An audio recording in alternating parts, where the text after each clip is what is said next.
कम से कम यूज तो कर रहे हो, अच्छी बात ये है। कहीं भी यूज करो कोई बात नहीं, यूज करो। चलिए, सबसे पहले तो आपका बहुत बहुत शुक्रिया, है ना, इतना सारा अप्रिशिएशन करने के लिए।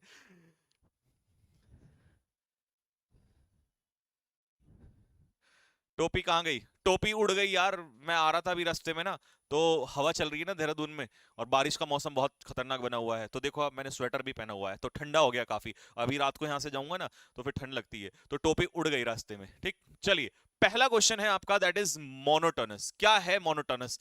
पार्ट ऑफ स्पीच क्या है मोनोटोनस का, मुझे ही बताइए। एक्चुअल में मोनोटोनस का पार्ट ऑफ स्पीच होता है एडजेक्टिव, ओयूएस, और इसका मतलब होता है डल एंड बोरिंग। जब आपकी लाइफ मोनोटोनस होती है तो उसमें कुछ नहीं बचता। जैसे स्टूडेंट की लाइफ बड़ी मोनोटोनस हो जाती है, कोई इसमें बड़ा चार्म नहीं होता, क्योंकि रोजाना वही सुबह उठना, पढ़ना, किताबें, पड़ोसियों की गालियां खाना, माँ बाप की गालियां खाना, पड़ोसियों के ताने सुनना, रिश्तेदारों के अलग से, तो बड़ी मोनोटोनस सी लाइफ हो जाती है, बोरिंग लाइफ हो जाती है। तो टीडियस मतलब बोरिंग, डल, अनइंटरेस्टिंग जिसमें कोई इंटरेस्ट ना रहे। जे जून, जून का महीना ऐसा ही होता है, बोरिंग। टायरसम हो जाता है, कोई भी चीज अगर बिल्कुल आपको थकाने वाली है, बोरिंग सा काम है, तो वो टायरसम होता है। ठीक है, तो इसका ऑप्शन मुझे बताइए क्या होगा। It was very monotonous work, तो ये जो काम है ये कैसा है? बोरिंग काम है, परेशान करने वाला है। नीरस, कितनी दूर आके पढ़ाते हैं सर? घर से ऑफिस लगभग होगा 10 से 12 किलोमीटर तो होगा यार, कम से कम 15 भी हो सकता है, 12-15 किलोमीटर होता है। चलिए, तो इसका सिनोनियम क्या होगा? सिनोनियम होगा ड्ररी। ड्ररी का मतलब क्या होता है? ड्ररी का मतलब होता है डल एंड बोरिंग। चलिए, ऑप्शन सुनो, ऑप्शन बहुत बढ़िया है। पहला ऑप्शन है बी। बी में क्या लिखा है? फ्लैक। फ्लैग का मतलब क्या होता है? फ्लैग, फ्लैग का मतलब होता है क्रिटिसिज्म, जिसे हम लोग हिंदी में कहते हैं आलोचना। क्रिटिसिज्म यानी कि आलोचना। चलिए, दूसरा ऑप्शन क्या है सी पे? अनगेनली। अनगेनली क्या होता है? बहुत ही भद्दा सा, बहुत ही बेकार, अगली इसको कह सकते हो। अनगेनली का मतलब होता है अगली, यानी कि बहुत ही भद्दा सा, या इसी को आप कह सकते हो क्लमजी, CLUMSY, क्लमजी, बहुत ही भद्दा। या ग्रेसलेस, जिसमें कोई ग्रेस ना हो, क्योंकि ग्रेसफुल तो बहुत सुंदर होता है और बहुत भद्दा होता है ग्रेसलेस। ये तो हो गए। अब हमारे पास वर्ड क्या बचा है? मॉकिश। तो मॉकिश का जो मीनिंग है वो हम यहां पर लिखेंगे। जब आप मॉकिश फील करते हो तो इसका मतलब MAWKISH, तो आप कैसे हो जाते हो? भावुक हो जाते हो। तो हिंदी में लिखेंगे भावुक। अब भावुक के लिए वर्ड बताओ जल्दी से, पहला क्या होता है? Maudlin, MAUDLIN, maudlin. या सेंटिमेंटल, सेंटिमेंटल। या इमोशनल, इमोशनल, इमोशनल। ठीक है, ये होता है mawkish. When you feel mawkish it means you feel emotional, आप भावुक हो जाते हो।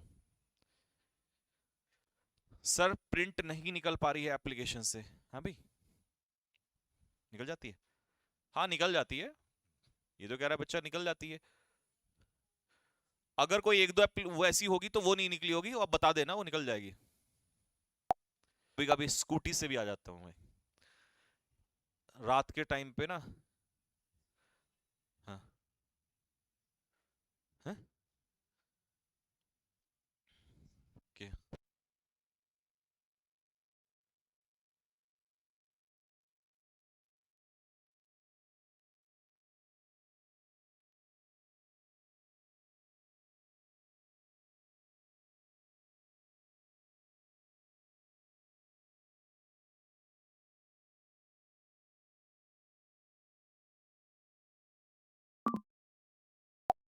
अपराधी, इसका पार्ट ऑफ स्पीच होता है एडजेक्टिव, और जो बंदा, जो व्यक्ति कल्पेबल होता है, इसका मतलब वो दोषी ठहराया जाता है, तो उसको हम क्या कहेंगे? ब्लेमेबल, जिस पर ब्लेम डाला जा सके, ब्लेम वर्दी, जिसको ब्लेम किया जा सके। एक्यूज्ड यानी कि अपराधी होता है एक्यूज। ठीक है, द बॉय फाउंड कल्पेबल, उस लड़के को दोषी पाया गया, किसमें? उस मर्डर में उसको दोषी पाया गया। तो सिनोनियम क्या हो जाएगा? क्या ऑप्शन होगा इसका, फटाफट बताओ जल्दी से। सबसे पहले मैं डी को एक्सप्लेन कर देता हूं। कन्वल्स का मतलब होता है रेक्यूपरेट।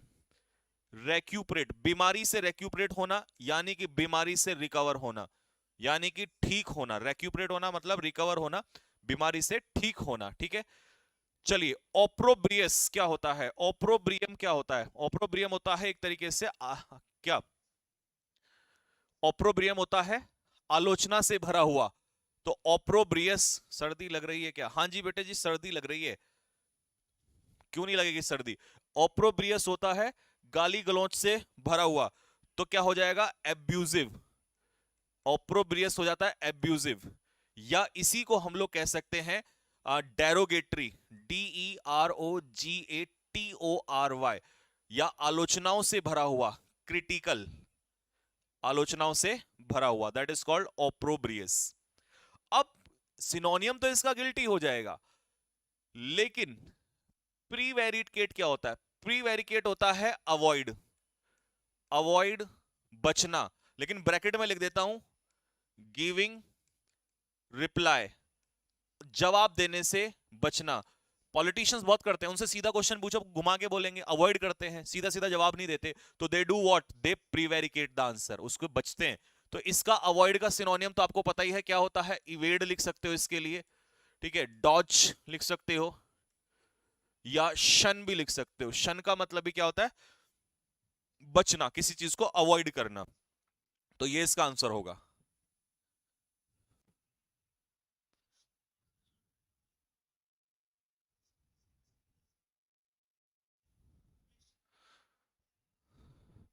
सर एक बार प्रोसेस बता दीजिए। कल एक वीडियो डालूंगा, उसमें प्रोसेस बताऊंगा कि कैसे आपको एप्लीकेशन पे जाना है, वहां से कैसे सिलेबस बाय करना है, और कैसे आपको फिर वहां से पीडीएफ निकालनी है, और कैसे क्लासेस देखनी है। कल मैं उसको बना दूंगा, डोंट वरी। चलिए, नोट हो जाए तो फटाफट यस सर लिखो। सर आज का मैच देखा क्या, इंडिया वर्सेस ऑस्ट्रेलिया? यार मेरा फेवरेट प्लेयर तो चल नहीं रहा, बताओ क्या करूं। And who is my favourite player? Surya Kumar Yadav 360। चलिए, बेचारे के साथ बहुत अन्याय हो रहा है, लेकिन कोई बात नहीं, आएगा, समय आता है, अभी समय खराब चल रहा है। ऑब्लिवियस क्या होता है? अगर आप चीजों से ऑब्लिवियस हैं, अगर आप अपनी जानकारी आसपास की चीजों से ऑब्लिवियस हैं, तो इसका एक सीधा सा मतलब ये होता है, अगर आप चीजों से ऑब्लिवियस हैं तो इसका एक सीधा सा मतलब ये होता है कि आपको उन चीजों की जानकारी नहीं है। तो अगर आपको उन चीजों की जानकारी नहीं है, तो इसका मतलब आप उन चीजों से ऑब्लिवियस हैं, और अगर आप ऑब्लिवियस हैं तो इसका मतलब आप अवेयर नहीं है। तो अनअवेयर होना, अनकॉन्शियस, कॉन्शियस अवेयर होता है। हीड मतलब जो ध्यान दे दे, और हीडलेस मतलब जिसको ध्यान, जो ना ध्यान दे, यानी कि अनअवेयर हो जाएगा। और अनमाइंडफुल भी होता है अनअवेयर, यानी कि जिसको किसी चीज की जानकारी ना हो। तो इसका सिनोनियम अच्छा ऑप्शन में ही दे दिया गलती से। चलिए, डी आंसर हो जाएगा। शी केप्ट डांसिंग, वो नाचती रही लगातार, ऑब्लिवियस टू एवरीवन अराउंड हर, और उसे नहीं पता था कि उसके आसपास सभी लोग खड़े होते हैं। कई बार ऐसा होता है ना, हम लोग अकेले होते हैं और डांस कर रहे होते हैं या कुछ गाना गा रहे होते हैं, और हमें नहीं पता हमारे आसपास लोग खड़े होते हैं, ऐसा कई बार हो जाता है, ठीक है। तो अनमाइंडफुल इसका आंसर होगा। अब सुनो, फिएस्को क्या होता है बच्चों? फिएस्को होता है फेलियर, जिसे हम लोग हिंदी में क्या कहते हैं? विफल होना, या डिजास्टर, डिजास्टर, या इसी को हम कहते हैं डिबैकल। डिबैकल भी क्या होता है? डाउनफॉल ही होता है किसी चीज का, डाउनफॉल यानी कि फेलियर। हिंदी में इसे कहेंगे विफल होना। क्या कहेंगे? विफल होना, ठीक। कॉय, कॉय क्या होता है? कॉय होता है शाय, शर्मीला, ठीक है, या इसी को हम लोग कह देंगे शिपिश, शिपिश, शर्मीला। कॉय जो बंदा होता है वो क्या होता है? शाय होता है, शर्मीला होता है, या इसी को हम लोग क्या कह सकते हैं? शिपिश कह सकते हैं। शर्मीले लोग ऐसे ही होते हैं, ठीक है। या इसी को कह देंगे बैशफुल, बैशफुल भी शर्मीला ही होता है। या इसी को कह देंगे डिम्योर, डिम्योर भी, अगर आप डिम्योर टाइप के बंदे हैं तो इसका मतलब इंट्रोवर्ट हैं आप, शर्मीले हैं, ठीक है। तो आप इसका क्या वर्ड लिख सकते हो? इंट्रोवर्ट, इंट्रोवर्ट होते हैं ना कुछ लोग, और जैसे रिश्तेदार आते हैं फिर तो और ज्यादा इंट्रोवर्ट हो जाते हैं, फिर तो कुछ बोलते ही नहीं बेचारे। चलिए, सी पर क्या वर्ड है, ये मैंने कराया है, अनकॉट। इसका मतलब क्या होता है? इसका मतलब होता है अनसिविलाइज्ड, यानी कि इसे कहते हैं जंगली आदमी, इम्पोलाइट, असभ्य, रूड, जिसमें मैनर्स नहीं होते हैं, या अनरिफाइंड। अनरिफाइंड का मतलब ही होता है जंगली आदमी, यानी कि जिसमें मैनर्स नहीं होते हैं, या इल मैनर्ड भी कह सकते हो। क्या कह सकते हो? Ill mannered, I double L, ill mannered, मतलब जिसमें कोई मैनर्स नहीं हो सकते। बूर भी कह सकते हो, जंगली गवार होता है boor, B double O R, B double O R, boor. या churlish, C H U R L I S H, churlish, जिसमें कोई मैनर्स ना हो।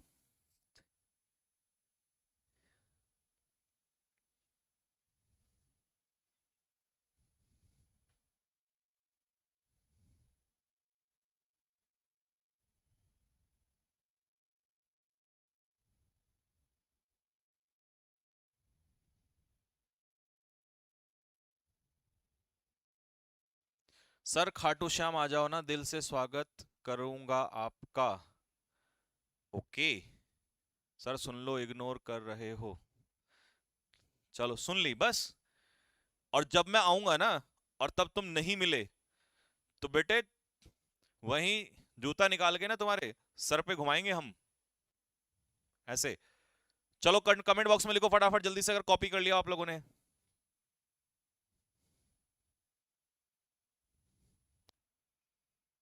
थोड़ा क्लियर लिखिए। अब दिक्कत क्या है कि वर्ड इतने सारे हैं, तो क्लियर कैसे लिखूं बताओ? मेरे साथ साथ मैं बोलता रहता हूँ, लिखते रहा करो ना। सर देर रात तक कैसे पढ़ें?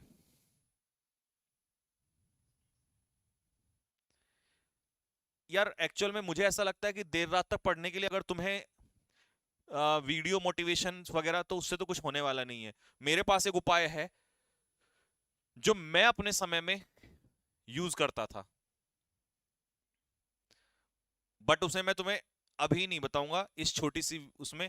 उसके लिए एक स्पेशल वीडियो बनाऊंगा, क्योंकि आजकल देर रात तक पढ़ने के लिए अब जरूरत पड़ने लगी है बच्चों को, क्योंकि अब पेपर आ गया एक महीने बाद। तो मैं अपना स्ट्रेटेजी बताऊंगा कि मैं जब देर रात तक पढ़ता था या देर टाइम तक पढ़ता था, तो मैं क्या सोचता था उस समय पर कि मुझे क्यों पढ़ना चाहिए। नींद आते टाइम भी मैं क्यों उठ जाया करता था, उसका एक रीजन बताऊंगा मैं आप लोगों को। चलिए, तो शक्कर, शक्कर क्या है भैया? शक्कर नहीं, शक्कर खाने वाली शक्कर, गुड़ शक्कर नहीं। शक्कर, शक्कर का पार्ट ऑफ स्पीच क्या होता है? नाउन होता है। शक्कर होती है मुसीबत के समय में दी गई सहायता। तो हिंदी वाले लिख लो, मुसीबत के समय में दी गई सहायता को कहते हैं शक्कर। तो हेल्प इसका सिनोनियम हो जाएगा। असिस्ट का मतलब होता है सहायता करना, तो सहायता हो जाएगा असिस्टेंस। सपोर्ट आपको पता ही है। रिलीफ, जब आप जैसे मान लो अभी भूकंप आया, तो भूकंप में हमने दूसरों को सहायता दी, तो उसे रिलीफ कह देते हैं। एनकरेजमेंट, एक तरीके से किसी को बढ़ावा देना, सपोर्ट करना ही होता है। और एंडोर्स भी यही होता है। एंडोर्समेंट जब हम देते हैं तो अपनी तरफ से उसको सपोर्ट करते हैं, क्योंकि एंडोर्स का मतलब होता है सपोर्ट करना, किसी चीज को समर्थन देना। ठीक है। शी इज, सेंटेंस गलत आ गया, ये तो फेनेटिकल का आ गया। बताओ पहले तो मुझे जल्दी से, फेनेटिकल कौन होता है? कट्टर आदमी होता है। ठीक है, फेनेटिकल होता है कट्टर।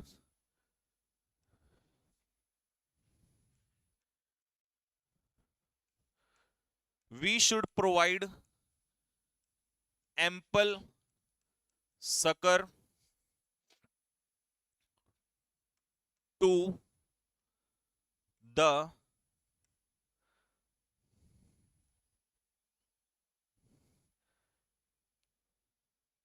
people,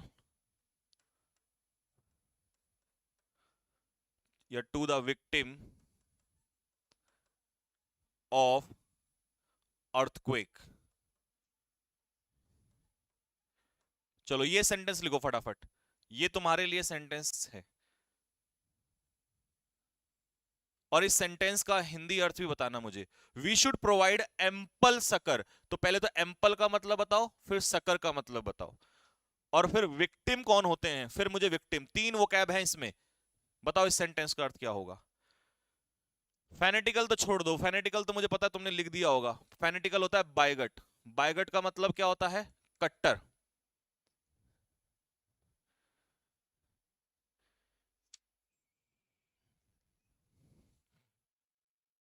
नितिन चौधरी क्या कह रहा है, सर ये एमटीएस के लिए भी है क्या? हाँ जी बेटा, बिल्कुल एमटीएस के लिए है।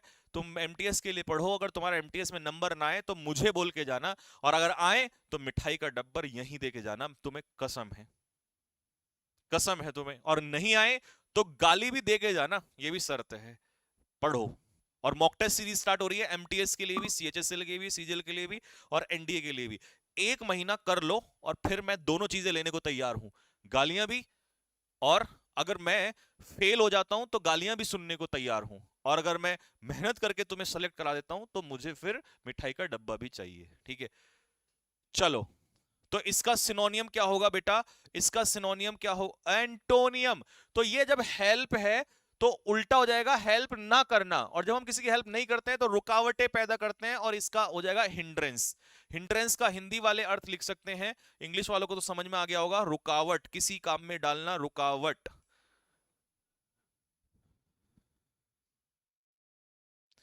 तो इसका मतलब है we should provide ample. Ample का मतलब होता है प्लेंटीफुल, हमें पर्याप्त, पर्याप्त सहायता देनी चाहिए, किसको?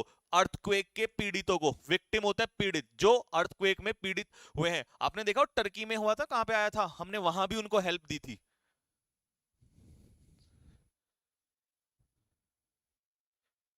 चलिए, अच्छा बच्चों, रिटॉर्ट क्या होता है? रिटॉर्ट होता है जब हम किसी को जवाब देते हैं, तो रिप्लाई, क्विक रिप्लाई। रिटॉर्ट होता है रिप्लाई, या कह सकते हो आंसर, किसी चीज का हिंदी वाले लिखो जवाब, रिप्लाई, ठीक है?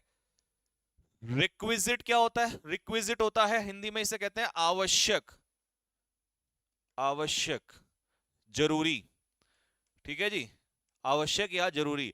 इंग्लिश में से कहेंगे नेसेसरी, NECESSARY, नेसेसरी, या इनडिस्पेंसेबल, इनडिस्पेंसेबल। बाकी मैं लिख नहीं सकता क्योंकि यहां जगह नहीं है, नहीं तो ऑब्लिगेटरी वगैरह भी लिख देते, ठीक है? तो कॉपी कर लो, नहीं तो फिर तुम कहोगे सर वैसे लिखो। अब स्कर्ज क्या होता है, पहले ये कॉपी करो, तब मैं मिटा के फिर से लिखूंगा इसको, फटाफट लिखो जल्दी से। आर्मी क्लर्क के लिए, बिल्कुल भाई बिल्कुल, मुझे दो एक दिन दो जरा, मॉक टेस्ट एक बार शुरू तो होने दो।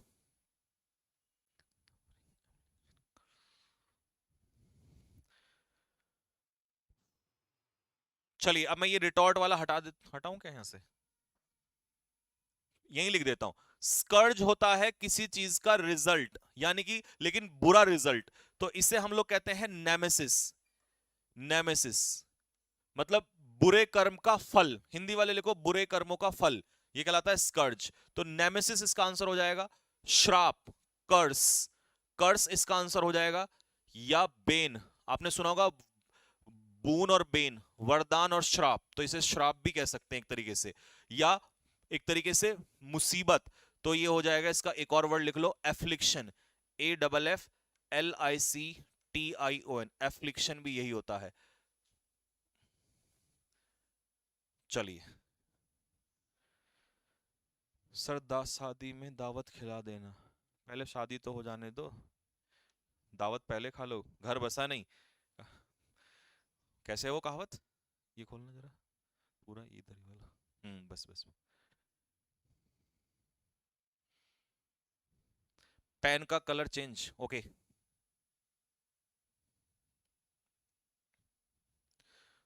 सर, टार्डी अप्रोच, जब आपकी किसी काम को करने की अप्रोच टार्डी होती है तो कैसी होती है? धीमी होती है। टार्डी अप्रोच का मतलब होता है धीमा। अब तुम मुझे ना वैसी वीडियोस बनाने में मजबूर करोगे कि किसका फायदा है किसका नुकसान है, लेकिन मैंने आज तक इसीलिए बना ही नहीं। टार्डी का पार्ट ऑफ स्पीच होता है एडजेक्टिव, जब आप किसी काम को धीमा करते हैं तो लेट करते हैं।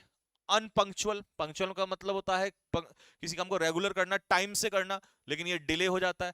बिहाइंड हैंड, बिहाइंड हैंड का मतलब बिहाइंड टाइम। और ये है डॉडल, डॉडल का मतलब होता है समय बर्बाद करते हुए, यानी कि किसी काम में डिले करना। डिले करना, यहां पे लिख देता हूं, डिले मतलब देरी करना किसी काम में। और ये होता है लैगिंग, LAGG, तो ये लॉगिंग नहीं है, लैगिंग है। तो लैगिंग मतलब लैग, बिहाइंड टाइम, समय से। तो अगर आप किसी काम में लैग कर रहे हो तो इसका मतलब बिहाइंड टाइम, समय से नहीं कर रहे हो, देरी से कर रहे हो। She is tardy in her work, वो अपने काम में कैसी है? स्लो है, सुस्ती से करती है, ठीक है? तो उल्टा क्या हो जाएगा? उल्टा हो जाएगा वो बड़ी फुर्तीली है, मतलब वो अपने काम में क्विक है। शी इज प्रॉम्प्ट, प्रॉम्प्ट का मतलब भी होता है क्विक। चलिए, प्रोफेन क्या होता है? धार्मिक वस्तु का अपमान, यानी कि इसे हम कह देंगे इम्पायस, इम्पायस या अनहोली या ब्लैशमे, धार्मिक वस्तु का अपमान। ठीक है जी। पल्पेबल क्या होता है? पल्पेबल होता है जिसको हम महसूस कर सकते हैं, यानी कि ऑब्वियस, ऑब्वियस, क्लियर, स्पष्ट। ठीक है जी। और हैवक क्या होता है? हैवक होता है तबाही, डिजास्टर, डिजास्टर या कार्नेज। कार्नेज का मतलब यही होता है भारी मात्रा में तबाही हो जाना, जैसे भूकंप ने मचा दी है तबाही, डिजास्टर कर दिया है। सर, डिफेंस एस्पिरेंट्स आपकी बहुत बढ़ाई करते हैं इंग्लिश सब्जेक्ट के लिए, 2 महीने और दो, फिर इस बार कुछ और ही करते हैं।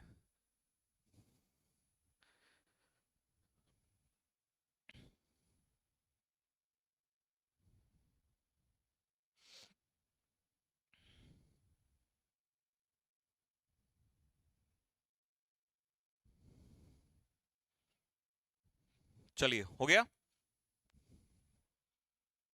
नेक्स्ट, 6, काउंटरफीट क्या होता है? फेक। काउंटरफीट इज फेक, यानी कि नकली। काउंटरफीट हम किसे कहते हैं? नकली, नकली नोटों को, जाली नोटों को। ठीक है जी। तो काउंटरफीट क्या हो जाता है? फेक हो जाता है, नकली हो जाता है। तो काउंटरफीट का पार्ट ऑफ स्पीच क्या होता है? सॉरी, यहां गलती लिख दिया इन्होंने। तो काउंटरफीट का पार्ट ऑफ स्पीच होगा नकली नोट। तो नोटों की विशेषता बताएगा, तो इसको यहां पे लिखेंगे आप पार्ट ऑफ स्पीच का एडजेक्टिव। तो फेक सिनोनियम है फ्रॉड, हम्बग, ये भी होता है जो धोखा करते हैं, चीट करते हैं। Sham, if the person is Sam, तो इसका मतलब ये भी होता है डिसऑनेस्ट, बेईमान। फॉर्जरी होती है, नोटों में जालसाजी होती है। बोगस अगर हैं तो बोगस का मतलब ही होता है, बोगस हम किसे कहते हैं? बोगस उसे कहते हैं जो जेन्युइन ना हो, जो ऑथेंटिक ना हो। और फोनी क्या होता है? फोनी भी नकली ही होता है। ठीक है, ये भी फेक ही होता है। ठीक है। तो they were counterfeiting in his garage, अपने गैरेज में नोटों की जालसाजी कर रहे थे वो लोग, नकली है ना। तो इसका एंटोनियम क्या होगा? असली। तो असली का हो जाएगा जेन्युइन। ऑप्शन में है, अगर आपकी बातें इनेन हैं तो इसका मतलब आपकी बातें बेतुकी हैं। बेतुकी का मतलब है एब्सर्ड हैं, या उनमें कोई लॉजिक नहीं है। और ऐसी बातों को हम रिडिकुलस कहते हैं या इलॉजिकल कहते हैं, उनमें कोई लॉजिक नहीं होता है। या वही बातें होती हैं इर्रेशनल, जिनमें कोई तर्क नहीं होता है, या इररिलेवेंट भी लिख सकते हो, इर्रेशनल, इर्रेशनल। ठीक है। इरेसिबल क्या होता है? जो बंदा आसानी से इरिटेट हो जाए, इजिली इरिटेबल, जिसको आसानी से इरिटेट कर सके। या इसे कहेंगे चिड़चिड़ा, पीविश, या वॉशपिश, वॉशपिश, या क्रैंकी, CRANKY, क्रैंकी, या कॉलरिक, या बैड टेम्पर्ड, जिसका टेम्पर खराब हो, छोटी सी बात पे बिगड़ जाए, बैड टेम्पर्ड। लिख दो फटाफट सारे, कहां जाएगा इससे बाहर पेपर। अब सुनिए, साइनस क्या होता है? ये होता है घुमावदार, घुमावदार। अब घुमावदार के लिए आपने कौन कौन से वर्ड पढ़े हैं? घुमावदार के लिए होता है वाइंडिंग, वाइंडिंग पाथ, घुमावदार रास्ते। या स्नेक के जैसा, जैसा स्नेक होता है ना, यूं यूं यूं, सरपेंटाइन, सरपेंटाइन। ठीक है जी।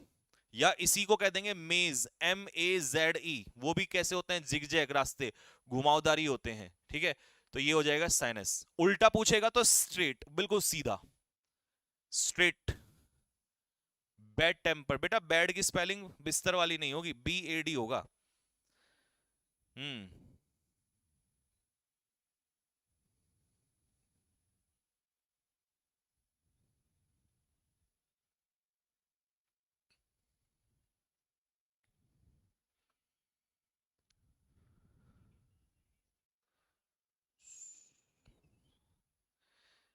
चलिए कॉपी कर लो तो फटाफट जल्दी से मुझे बताना भाई।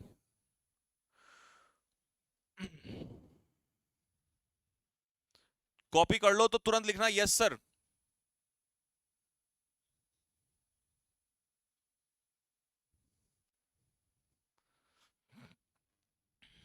स्पीड अप बेटा जी, स्पीड अप तो मैं तभी करूंगा ना जब आप लिख लेंगे, है ना। मैं स्पीड में भागता रहूंगा, क्या फायदा उसका, है कोई फायदा।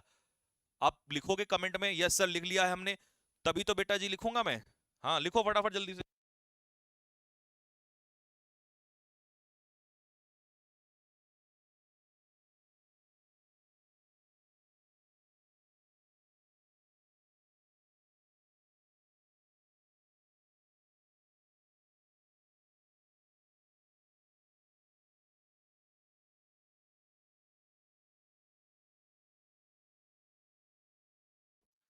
चलिए लिख दिया आपने, स्पीड से लिखो जल्दी से फटाफट, जल्दी स्पीड अप करो। Exact repetition of same word, शब्दों का हु बहू जैसे वर्ड है एज इट इज रिपीटिशन करना, इसे कहते हैं, क्या कहते हैं मुझे भी नहीं पता क्या कहते हैं, जल्दी से लिखो फटाफट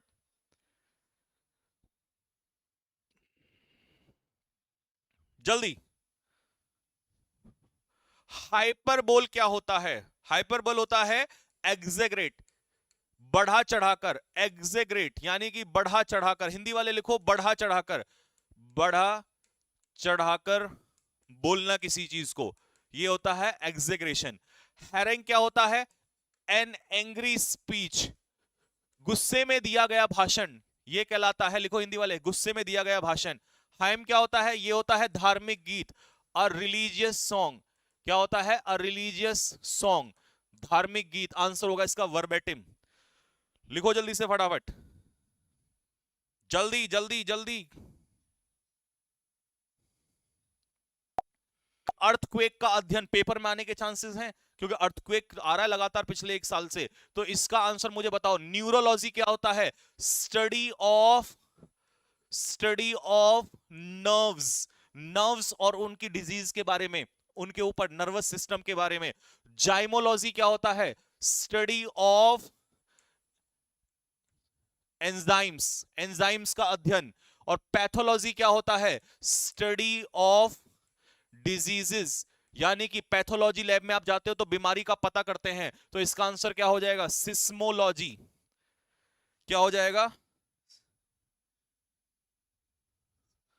सिस्मोलॉजी।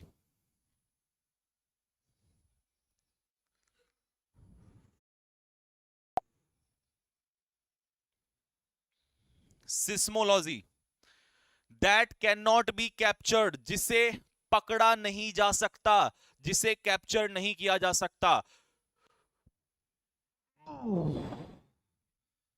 तो इसे क्या कहेंगे, जिसे कैप्चर नहीं किया जा सकता, जिसे पकड़ा नहीं जा सकता, बताओ जल्दी से। इन इमिटेबल होता है जिसकी नकल नहीं की जा सकती, that can not be copied, जिसको कॉपी नहीं कर सकते। इनएविटेबल, जिसे रोका नहीं जा सकता, that can not be avoided, जिसे अवॉइड नहीं किया जा सकता, टाला नहीं जा सकता, unavoidable. Imperceptible, that can not be felt, जिसे महसूस नहीं किया जा सकता, जिसे देखा नहीं जा सकता, जिसे सीन नहीं किया जा सकता, that can not be seen, तो इसका आंसर क्या हो जाएगा, impregnable.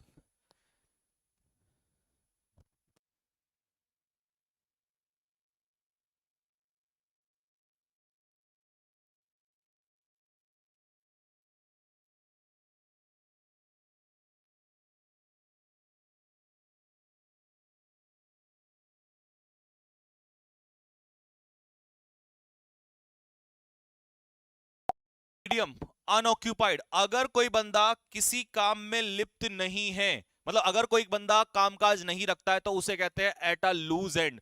Eight a loose end का मतलब होता है जब आपको कोई कामकाज नहीं होता है। राइज टू द ओकेजन होता है perform better than previous one, यानी कि पहले से बेहतर परफॉर्म करना।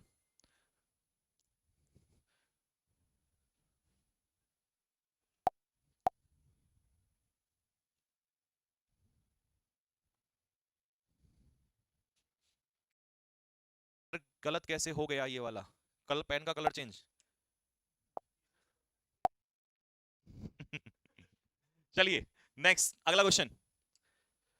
टू सफर ह्यूमिलिएशन, अपमान झेलना या हार झेलना, जैसे कि आज के मैच में ऑस्ट्रेलिया झेलने वाला है, तो इसे कहेंगे बाइट द डस्ट, धूल चाटना। पिक होल्स होता है कमी निकालना, यानी कि फाइंड फॉल्ट, किसी में फॉल्ट्स ढूंढना। टर्न अ डेफ ईयर क्या होता है? इग्नोर करना, अनदेखा करना। और ग्रे मैटर क्या होता है प्यारे बच्चों? ग्रे मैटर होता है कॉमन सेंस। चलिए, कॉमन सेंस होता है grey matter. Use your common sense, use your grey matter.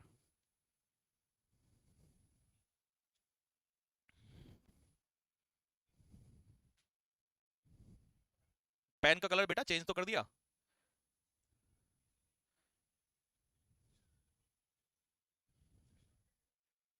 चलिए, टू सस्पेक्ट अ ट्रिक, यानी कि कोई चाल, कोई छल महसूस होना, ठीक है, तो सस्पेक्ट अ ट्रिक हो जाएगा to smell a rate.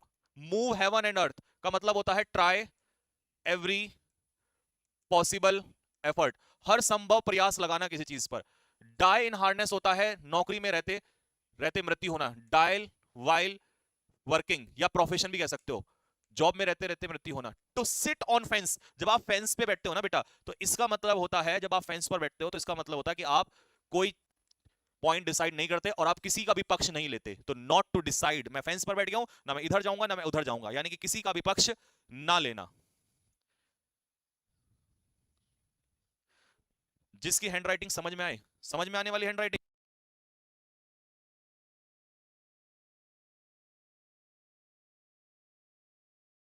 Legible होती है जो हैंडराइटिंग समझ में आ जाए, और इलेजिबल होती है जो समझ में ना आए।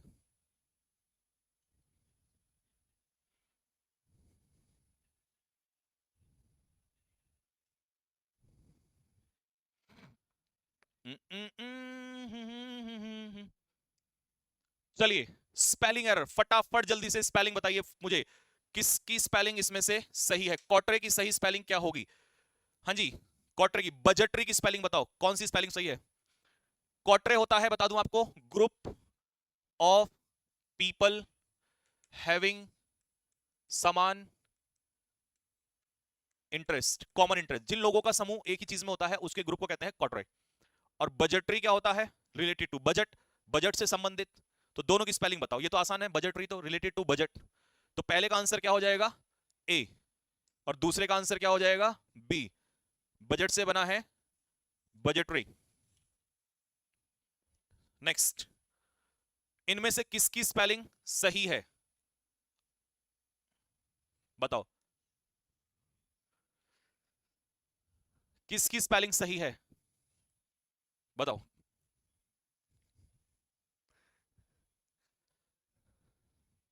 हाँ जी, चलिए, इनमें जो सही स्पेलिंग है प्यारे बच्चों, वो किसकी है? पहले वाले में है कॉटरेज, सॉरी कॉटेज, ये होता है जुलूस। जुलूस लिखो हिंदी वाले, और इंग्लिश वाले प्रोसेशन। माइलेज में ए गायब है, प्लमेज में ए होता है, डैमेज में भी ए होता है। प्लमेज होता है फीदर्स, किसी चिड़िया के जो पंख होते हैं उसे कवर करने वाले, उन्हें कहते हैं प्लमेज। और इसमें किसकी स्पेलिंग? सिमेट्री में ई होता है, कमेंट्री में डबल एम होता है, मोमेंट्री में ए होता है, और डाइसेंट्री की सही है, यानी कि लूज मोशंस जो होते हैं।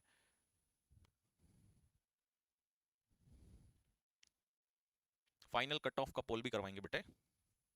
चलिए, तो ये हो गया आपका फिनिश यहां पर PQRS। अब करते हैं अगली बैटल को स्टार्ट, जिस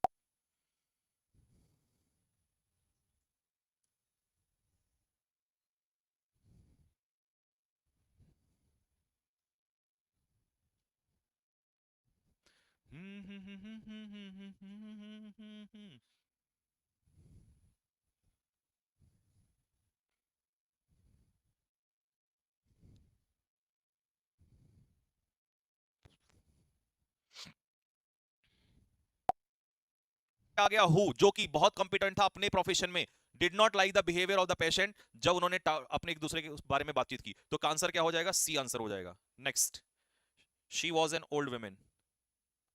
अरे ये कल वाला लगा दिया शायद यार। हाँ कल वाला है। हाँ, तेरा सर पीट दूंगा मैं, देख ले, जूता 11 नंबर का है। रुक जाओ 1 मिनट। वर्कड, मैं आई के लिए आ गई वर्ब वर्कड, जिसने काम किया। अब वर्कड के बाद हैव तो नहीं लगा सकते, तो पी से स्टार्ट होगा, लेकिन पी के बाद आर नहीं आएगा। हु वर्कड के बाद टू बी भी नहीं आएगा। जिसने काम किया for the uplift of poor, गरीबों के भले के लिए, तो पी के बाद क्यू आएगा, तो इसका आंसर हो जाएगा ए। बी नहीं यार, बी कहां से लगा रहे हो तुम, पी के बाद S. I who worked to be an honest man, to be an honest man. वो कह रहा I who worked for the uplift of the poor, गरीबों के लिए, और उसी के लिए आ जाएगा have always known him to be an honest man. उसको कैसे जानते हैं, एक ऑनेस्ट मैन के रूप में। तो ए आंसर होगा इसका। नेक्स्ट, सेकंड करो।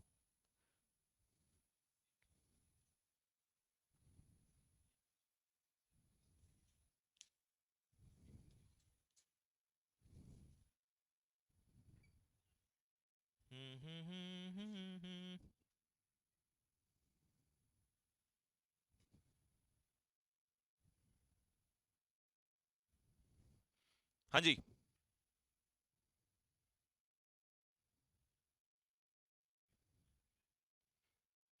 मिला 9 का क्वेश्चन।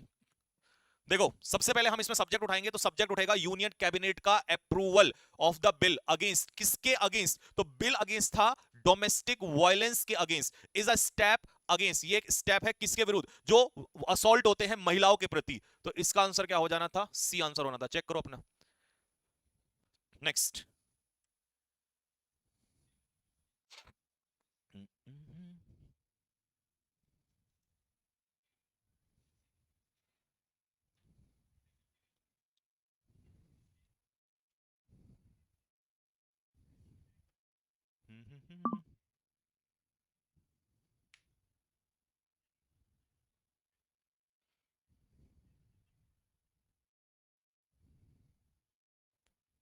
हाँ जी, देखो, सबसे पहले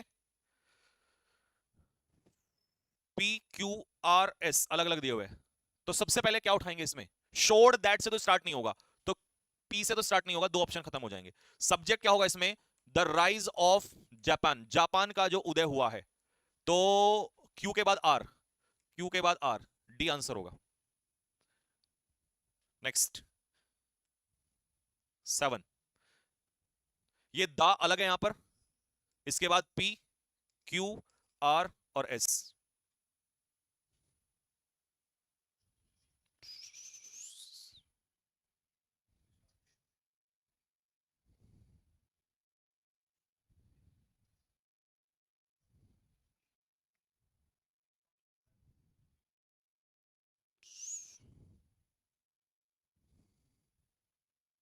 हाँ जी, तो सबसे पहले क्या आएगा,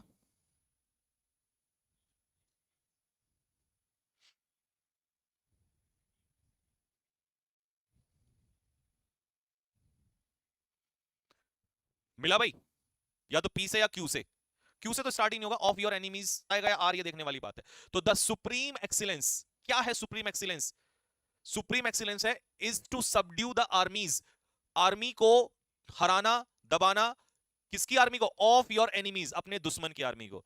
तो पी एस क्यू आर ये आएगा, ए बैठेगा, सी नहीं बैठेगा।